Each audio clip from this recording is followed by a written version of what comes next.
You can email us. The address is thestory@kgw.com, or use the hashtag #TheStoryKGW on Twitter, or leave us a voicemail. Just call our phone number 503-226-5090.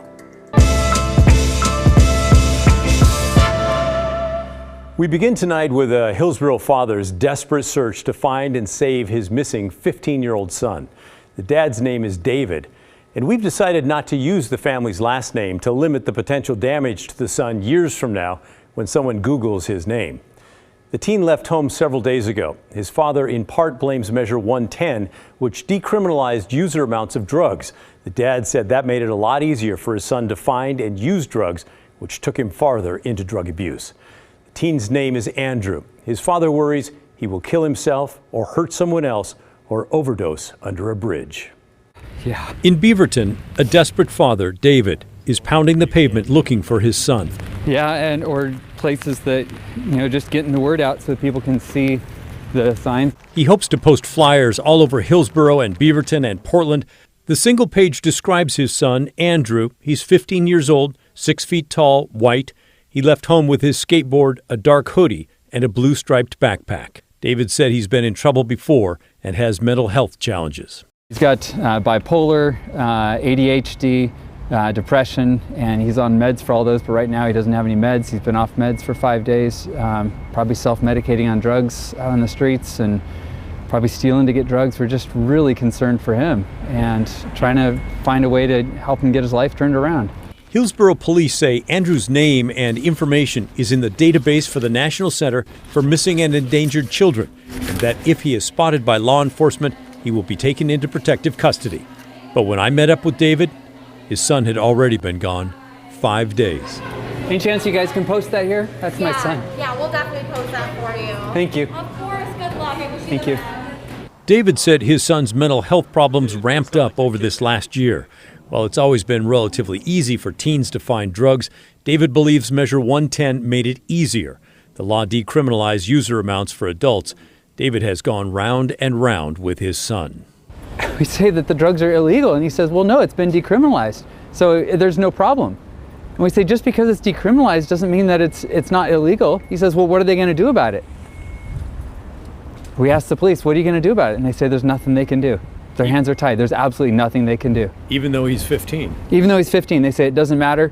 For juveniles, for adults, it's been decriminalized for all. Hillsborough police tell me that juveniles found with user amounts of drugs would be taken into protective custody, then turned over to juvenile authorities who would decide what to do next. David is doing whatever he can, trying to get word out about his son, trying to put his posters up everywhere. Got a whole box full in the car. The promise of Measure 110 was lots more money for mental health and addiction treatment programs. That has not happened yet. David said his son is sometimes violent, and because of that, it's been difficult to get him help. We've had the juvenile department looking for a placement for him.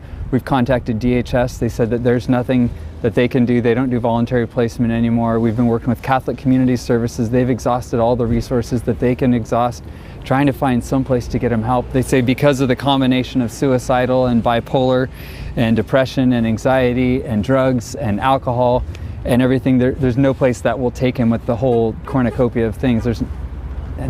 The judge has told him he has to come back home, and he's violent at home, and so then they take him to juvenile detention, and then after a month there they say, well, we can't keep him, he hasn't committed a felony. Searching for a missing child is a special sort of hell for any parent. There are numerous ups and downs that leave emotions frayed. While I was with David, his wife had called him. Their missing son had called home. He called my wife, and I guess he saw some of the posters that we've been putting up, and wanted us to know that he's alive and he's okay, but he says he's not coming home. And the police said if he's fine and he doesn't want to come home, there's nothing that they'll do. He's not fine. Yeah, he's a 15-year-old who's got bipolar and everything else. He's suicidal. He's not fine. So we just got to keep trying to find him. And the search goes on. If you or someone you know is in crisis, the suicide hotline is available 24 hours a day. The number's on your screen there. 1-800-273-8255. Now, I talked to Hillsborough Police after we shot that interview. They told me that David misunderstood their position. They said if they get any information about his son's location, they will send an officer, or if it's in downtown Portland, for example, they'll ask Portland Police to go pick him up. Now, let's talk about Measure 110 for a moment. That's the law that was passed by voters that decriminalized user amounts of all sorts of drugs, from heroin to meth and beyond. The idea was pushed by progressive thinkers. It was to take a health problem, the addiction of drugs, and take it out of the criminal justice system. The promise was there would be a massive infusion of money to create lots of treatment beds around the state to help everyone who needed it. But that promise so far has fallen flat. It's been pie in the sky. It has not happened. And everyone paying attention knows it. I interviewed Beaverton's mayor this morning. She called 110 a ballot of good intentions, but lacking execution. I interviewed Portland's mayor last week. He said it's extremely unfortunate that drugs became legal before treatment beds that were promised were online. And this morning, the Oregonian newspaper ran an excellent story by Noel Crombie that detailed the dysfunction of the group that's supposed to be spending $300 million on abuse treatment and recovery services as part of Measure 110. Fingers are being pointed at the Oregon Health Authority and the governor's office and at the council that's supposed to run the program. The Oregonian story points out that while the money is not flowing, people are still dying. Crombie reported that last year's data on unintentional opioid overdose deaths is still being totaled, but the state is on track to pass each of the previous 2 years. And check this out, nearly 700 people died from a drug overdose in 2020. Come on, folks. There's a lot of families out there trying to get help, lots of people who need help. It's time to get that funding out to the mental health and the addiction treatment that needs it now. That's my take. What do you think? Let me know. Okay, let's talk about the upcoming primary election. Many of you will vote in a new congressional district for the first time in 10 years. Oregon went through redistricting last year and added the 6th district to the map. Here's a closer look at where it is. As you can see, it includes Yamhill and Polk counties, the city of Salem, and part of the Portland metro area. So cities like Tigard, Tualatin, Sherwood, and Wilsonville are in this new district. And if you're not sure, see if you can find a postcard like this that came to all of our homes. It tells you what district you live in. I'm in the 3rd congressional district. Since the 6th is a brand new seat, that means there's no incumbent, which is a huge, huge deal. Incumbents nearly always win, but this race, this one is wide open. 16 candidates, look at that, are running, 9 Democrats and 7 Republicans. Some you've probably heard of. 2 are current state representatives. 1 is a former Multnomah County commissioner. But the guy winning the money race, who you've seen on TV a lot now in ads, is a Democrat named Carrick Flynn. If you're saying, who is that? You're not alone. Although I'm guessing, indeed, you've seen him either on TV or YouTube or somewhere, because it seems like he's everywhere. Maybe you've gotten some of his flyers in the mail. A lot of people have the same question, though. Who is Carrick Flynn? His website says he grew up in the small town of Vernonia in the coastal range and overcame hardships like poverty. He then went on to University of Oregon and Yale Law School. After that, he lived in a bunch of different countries working on human rights issues and technology like artificial intelligence. He only recently returned to Oregon. And as Willamette Week first reported, he's never been very politically active, at least as a voter. He's always been registered to vote in Oregon, unlike former Governor hopeful Nicholas Kristof. But Flynn voted just twice in the past 14 years. That's in the 2008 and in the 2016 general election. His campaign says that's because he spent so much of his time out of state. We asked Flynn about his lack of political experience, and he countered by saying, in part, I believe I actually have the right experience in government, having worked with Congress and the Biden administration to help craft pandemic preparedness policies and other measures. He also says he'll bring a strong outsider perspective. So that's Carrick Flynn. But the other big question is, where's all his money coming from? Most of it is coming from a political action committee called Protect Our Future. It's funded by a cryptocurrency billionaire named Sam Bankman-Fried. They've spent, get this, almost $6 million on Flynn's campaign. That's a huge amount, especially compared to the money his challengers have on hand. On top of that, Flynn just got another $1 million from the House Majority PAC, which is tied to Democratic leadership in Congress. That's notable because it means the National Party is basically saying, yeah, this is our guy. I talked to our political analyst Len Bergstein about that. So there's a lot of reasons why Congressional District 6 is important. The stakes are high. Control of the United States House of Representatives is up, and almost every seat matters. So a new seat that's up with no incumbent makes it very important. The Democratic race is also important because there's a bunch of candidates, and all of a sudden one candidate who is virtually unknown and really hasn't voted in a lot of, and demonstrated a lot of interest in politics is all of a sudden the front runner in the sweepstakes for money, getting $1 million from a national political campaign called Majority PAC. That's supposed to elect Democrats. That's their job, but they're not supposed to step into a contested primary. And that's exactly what Flynn's fellow Democrats are saying. A group of them released a statement condemning the big donation from the House Majority PAC. They also held a press conference earlier this week. This effort by the political arm of the Democratic establishment to buy this race for one candidate is a slap in the face to every Democratic voter and volunteer in Oregon. And it's especially concerning in a year when all resources must go to protecting the Democratic majority. This is a highly competitive Democratic primary with many strong candidates, as you can see. The field includes 4 women, 3 of which are women of color, and 2 men who all have experience working in the legislature and have local office, science, the military, and healthcare. Not to worry, our photographer's okay there, just kind of lost their balance. One of the candidates also brought up the fact that Flynn is being funded by cryptocurrency billionaire at a time when that industry is trying to increase its influence in politics. Here's what Len had to say about Sam Bankman-Fried, the guy writing the checks, and why he's backing Flynn. You know, it's hard to know exactly why they want it. He seems to have a little bit different point of view about regulating cryptocurrency. I'm just reading the national stories. It's not exactly that he wants to deregulate the industry, but it's unclear what his motivation is. He says in the stories that he's been quoted that he's drawn to Carrick because he's a smart guy, he's interested in pandemic issues and preparedness, he's a science-oriented candidate, and that's the kind of thing that this guy, Bankman-Fried, cares about. It obviously raises so many questions and suspicions that people who are cynical about someone who's going to really pump so much money into an unknown candidate. We reached out to Flynn about some of these questions. Here's what he told us about all that crypto money. I am running on a core belief that this pandemic could have been avoided with stronger science-based leadership. Myself and other candidates have received the independent backing of individuals who share this commitment to future planning. But my campaign has no direct engagement or funding from these sources. It is true that crypto billionaire is not directly pumping money into the campaign, but that's how political action committees work. They buy a bunch of ads to support the candidate they want, which is exactly what's happening here.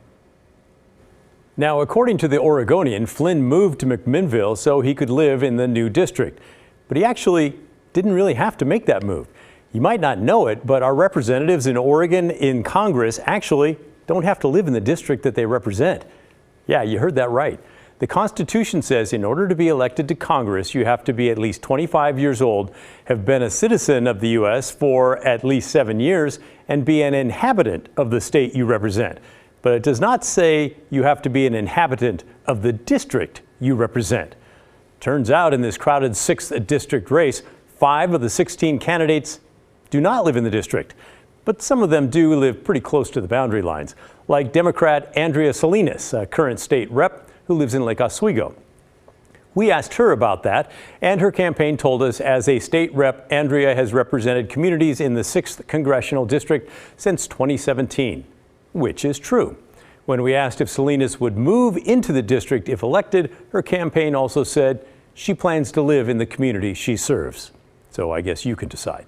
2 other candidates also live near the district boundaries. Republican Mike Erickson lives in Lake Oswego, and Democrat Ricky Barjas lives in Beaverton. We reached out to both of them and did not hear back from either.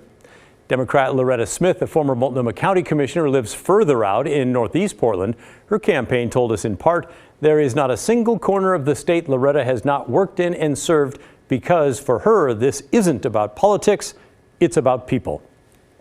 Republican Nate Sandvig lives even further away from the 6th, all the way to the coast in Tillamook County. When we asked him about it, he blamed partisan politics influencing redistricting's process.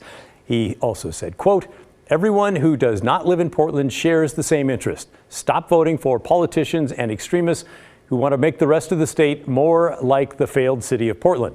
And he added, "I'll explore moving into the 6th district should I so be honored as to be elected." So, for those of you who do live in the new 6th district, I'd like to know about what you think about this. Would you vote for someone to represent you even though they don't actually live in your district? Once again, it is completely legal under the Constitution, and it's not unheard of. But would you trust someone who doesn't live in your community to represent your interests? Maybe you would. I'd love to hear that.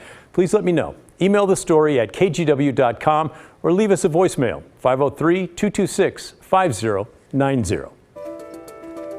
When we come back, an unflinching discussion with the Secretary of State, Shemia Fagan. Was she playing political games when she stopped a campaign finance ballot measure from going to voters? We'll ask her right after this.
Welcome back. Please keep sending your questions and comments to the story at kgw.com or give us a call, leave a voicemail at 503-226-5090. We're already seeing your emails.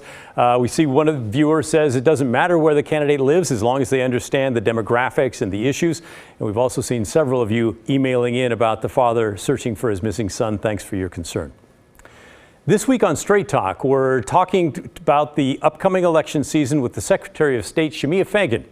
We told you about how in Oregon right now there are no limits on campaign giving, even though Oregon voters in 2020 overwhelmingly passed a measure allowing limits. Earlier this year, the Secretary of State's office rejected 3 proposed ballot measures to set contribution limits. We wanted to know more about that decision.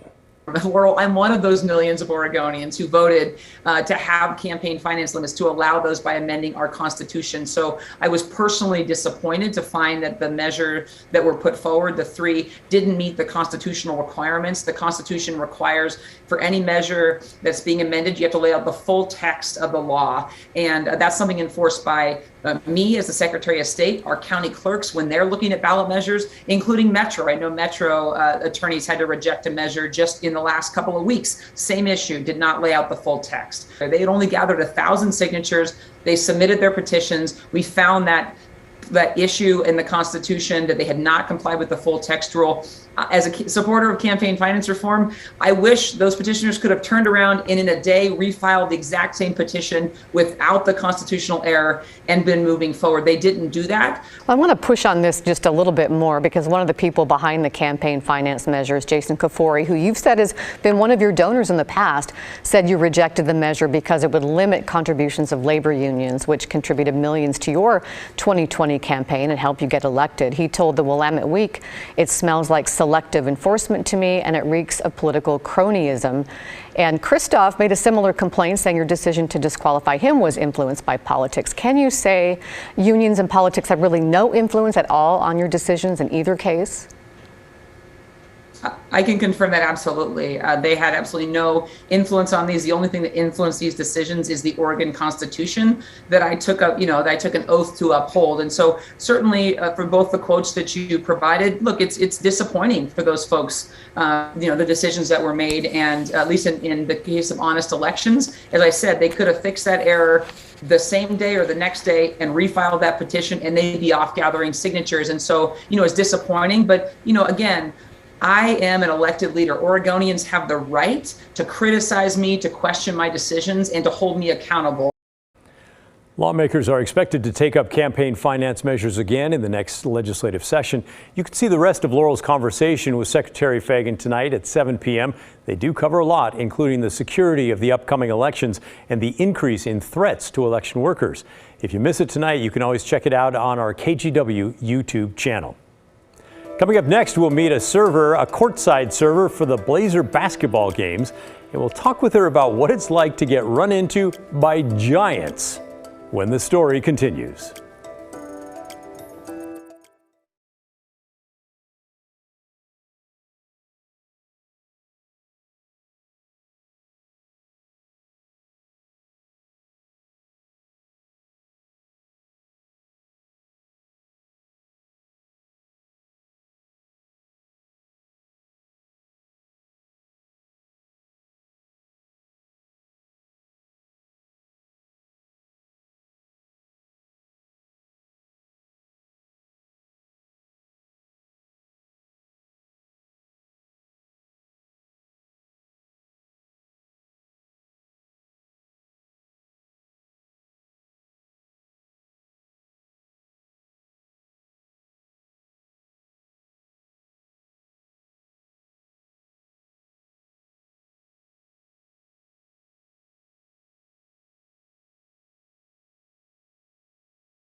She may not be an official member of the Trailblazers, but the team player you're about to meet really could be Rip City's most unlikely celebrity.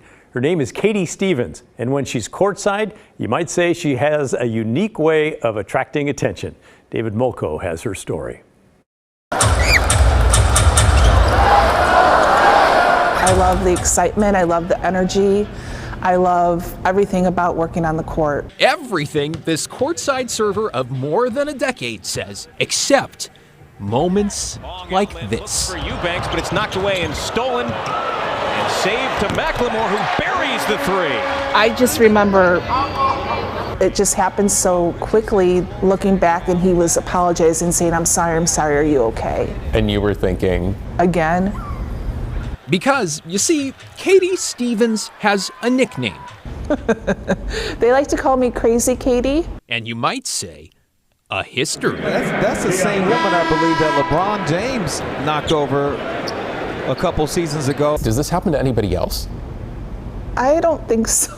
So let's rewind to 2019 and watch LeBron shoot, reverse, and then collide. When I turned, she was already on the ground. I had a chance to pick her up and apologize and ask her if she was okay. You know, it was a pretty cool moment for me. I ran back into the service area, told my coworkers, because we have a TV, and I was like, oh my gosh, LeBron James. And everyone was saying, Katie, we know you're all over the TV. And while it's not like she plans it, when I walk out on the court, I just tell myself, okay, Katie, focus. Basically, like I have to have eyes at the back of my head. Did we mention between those two, there was actually another? That is the same gal that LeBron gave a big old hug to. Bad timing on my part, and he didn't see me. They were comforting me and telling me that it was okay, and I was just completely mortified. She's definitely the magnet. So when Stevens, aka the Magnet, inevitably takes her next tumble, And this is not the first time that's happened to her. manager Janelle Adams has her post-collision protocol. Pull her off the floor, get her some water, check her out. Are you good? I'm gonna follow you.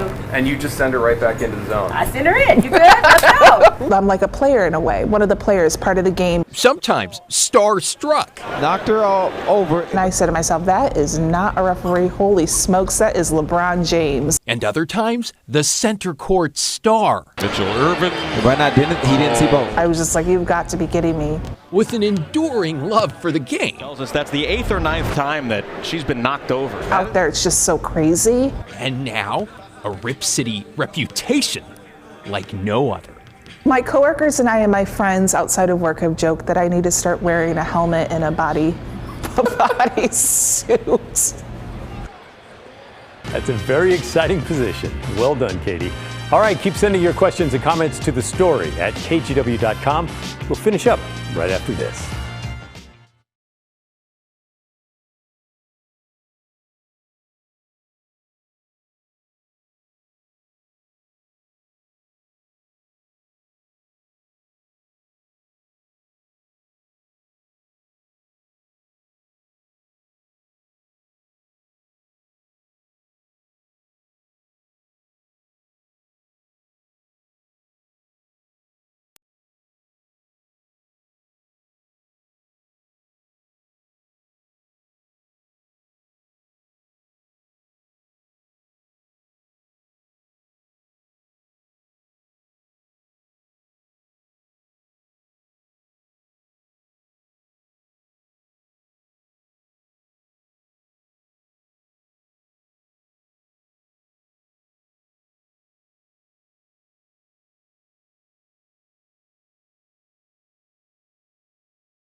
this week's Hey Help campaign, we're asking you to donate to the Free Clinic of Southwest Washington.